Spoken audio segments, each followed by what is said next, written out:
কণা কেন আসলে বাংলাদেশ সিঙ্গাপুর ম্যাচ নিয়ে এত কথা হচ্ছে? প্রথম কথা হচ্ছে, এত কথা কি হতো? আপনি আরও 2-3 বছর আগে বাংলাদেশ ফুটবল নিয়ে এত কথা হতো না। হামজা চৌধুরী যখন বাংলাদেশ দলে আসলেন, ইংল্যান্ড থেকে বাংলাদেশি পাসপোর্টে, বাংলাদেশি জার্সিতে, তিনি যখন ইন্ডিয়ার বিপক্ষে এই কোয়ালিফায়ারের প্রথম ম্যাচটা বাংলাদেশ দল খেললো এবং ইন্ডিয়ার সাথে বাংলাদেশ দল ড্র করলো, আমি এই কথাটা বারবার বলি যে বাংলাদেশের ম্যাচটা জেতা উচিত ছিল, বাংলাদেশ ডিজার্ভ করতো ওই ম্যাচে জয়। অন্ততপক্ষে 4টা গোল দেওয়ার সুযোগ বাংলাদেশ পেয়েছিল, সেখান থেকে 2টাও যদি গোলে কনভার্ট হতো তাহলে বাংলাদেশ সেই ম্যাচটা জিতে আজকে অনেকখানি এগিয়ে থাকতে পারতো। তারপর থেকে আসলে বাংলাদেশ ফুটবল নিয়ে একটা ভীষণ রকমের উন্মাদনা তৈরি হয়েছে।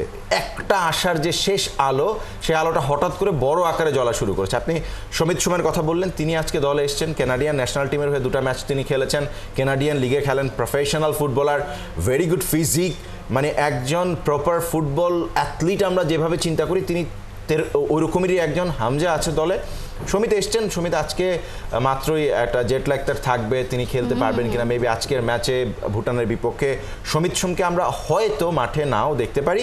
কিন্তু আমার কাছে মনে হয়েছে যে কোচ কাবরেরা বারবার একটা কথা বলেছেন যে আমি সমিতের সাথে কথা বলেছি, টিমে তার ডিসাইসিভ রোল তাকে বুঝিয়ে দেওয়া হয়েছে, তিনি যেটা করবেন তার মানে হচ্ছে সমিতকে আমরা হয়তোবা সিঙ্গাপুরের বিপক্ষে ম্যাচে দেখতে পাবো। আপনি বলছিলেন যে এই ম্যাচ নিয়ে মানে আমি কি ভাবছি, এই ম্যাচ নিয়ে আমি একটা জিনিসই ভাবছি, সেটা হচ্ছে সবাই বলছে সিঙ্গাপুর ম্যাচের ড্রেস রিহার্সাল হচ্ছে গিয়া ভুটানের বিপক্ষে এই ইন্টারন্যাশনাল ফ্রেন্ডলি।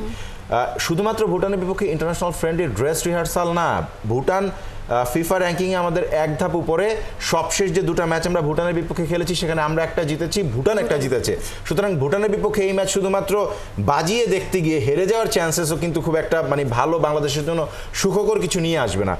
সিঙ্গাপুরের বিপক্ষে ম্যাচের আগে ভুটানের সাথে ম্যাচটা বাংলাদেশের জন্য রিহার্সাল, একই সাথে আত্মবিশ্বাস নেয়ার ম্যাচ।